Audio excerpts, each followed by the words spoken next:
Welcome to story time with Asma. بسم اللہ الرحمن الرحیم۔ ایک عقل مند شخص کی اپنے بیٹے کو نصیحت۔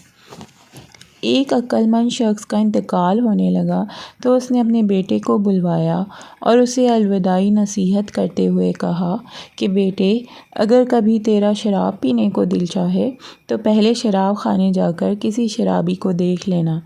اگر جوا کھیلنے کو جی چاہے تو پہلے کسی ہارے ہوئے جواری کا مشاہدہ کر لینا، اور اگر کبھی زنا کو دل کرے تو بالکل صبح کے وقت طوائف خانے جانا۔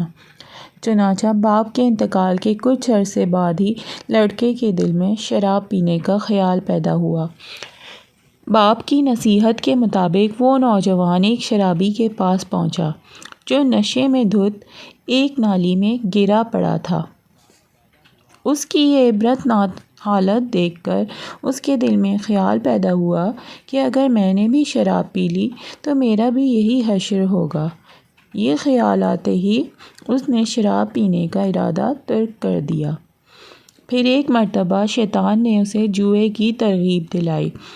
حسب وصیت یہ پہلے ایک ہارے ہوئے جواری کے پاس پہنچا۔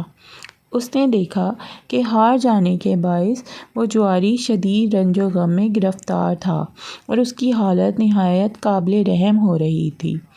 اس کی یہ حالت دیکھ کر اسے بھی اپنے بارے میں یہی خوف پیدا ہوا اور یوں جوئے سے بھی باز آ گیا۔ پھر کچھ عرصے بعد نفس نے زنا کی خواہش کا اظہار کیا۔ اس مرتبہ بھی یہ حسب نصیحت صبح کے وقت طوائف خانے جا پہنچا۔ جب دروازہ بجایا تو کچھ دیر کے بعد ایک طوائف باہر آئی۔ نیند سے بیدار ہونے کی وجہ سے اس کی آنکھوں میں گندگی بھری ہوئی تھی، بال بکھرے ہوئے تھے، بغیر سرخی پاؤڈر کے چہرہ بالکل بے رونق نظر آ رہا تھا اور اس پر مردنی سی چھائی ہوئی تھی۔ اس نے میلا کچیلا لباس پہن رکھا تھا، گویا کہ شام کو طمع کاری کر کے شکار کو اپنی جانب راغب کرنے والی حور پری اس وقت غلاظت کا ایک ڈھیر نظر آ رہی تھی۔ طوائف کا یہ بھیانک حلیہ دیکھ کر اس نوجوان کے دل میں زنا سے گھن اور کراہیت پیدا ہو گئی اور اس نے اپنے ارادے سے ہمیشہ کے لیے توبہ کر لی۔ روایتوں میں ہے کہ جب کوئی نوجوان اپنے مالک عزوجل کی بارگاہ میں توبہ کرتا ہے تو فرشتے ایک دوسرے کو خوشخبریاں دیتے ہیں۔ دیگر فرشتے پوچھتے ہیں کیا ہوا، تو ان کو کہا جاتا ہے کہ ایک نوجوان نے خواب غفلت سے بیدار ہو کر اپنے پروردگار کی بارگاہ میں توبہ کر لی ہے۔ پھر ایک اعلان کرنے والا اعلان کرتا ہے، اس نوجوان کی توبہ کے استقبال میں جنتوں کو سجا دو۔ حدیث میں ہے کہ جب کوئی نوجوان گناہوں کی وجہ سے روتا ہے اور اپنے مالک و محبوب حقیقی کی بارگاہ میں خطاؤں کا اعتراف کرتے ہوئے کہتا ہے یا اللہ میں نے برائی کی، تو اللہ سبحانہ وتعالیٰ ارشاد فرماتا ہے میں نے پردہ پوشی کی۔ پھر عرض کرتا ہے میں نادم ہوں، جواب ملتا ہے میں جانتا ہوں۔ پھر عرض کرتا ہے میں توبہ کرتا ہوں، جواب آتا ہے میں قبول کرتا ہوں۔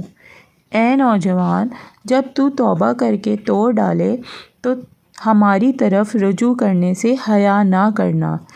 جب دوسری مرتبہ توبہ توڑ دے تو تیسری مرتبہ ہماری بارگاہ میں حاضر ہونے سے شرمندگی تجھے نہ روکے، اور جب تیسری مرتبہ توڑ دے تو چوتھی مرتبہ بھی ہماری بارگاہ میں لوٹ آنا، کیونکہ میں ایسا جواد ہوں جو بخل نہیں کرتا، میں ایسا حلیم ہوں جو جلد بازی نہیں کرتا، میں ہی نافرمان کی پردہ پوشی کرتا اور تائبین کی توبہ کرتا ہوں، میں ہی خطائیں معاف کرتا ہوں اور ندامت کرنے والوں پر سب سے زیادہ رحم کرتا ہوں۔ جزاک اللہ۔ اگر آپ کو یہ واقعہ پسند آیا ہے تو please like, share and subscribe my channel. Thank you.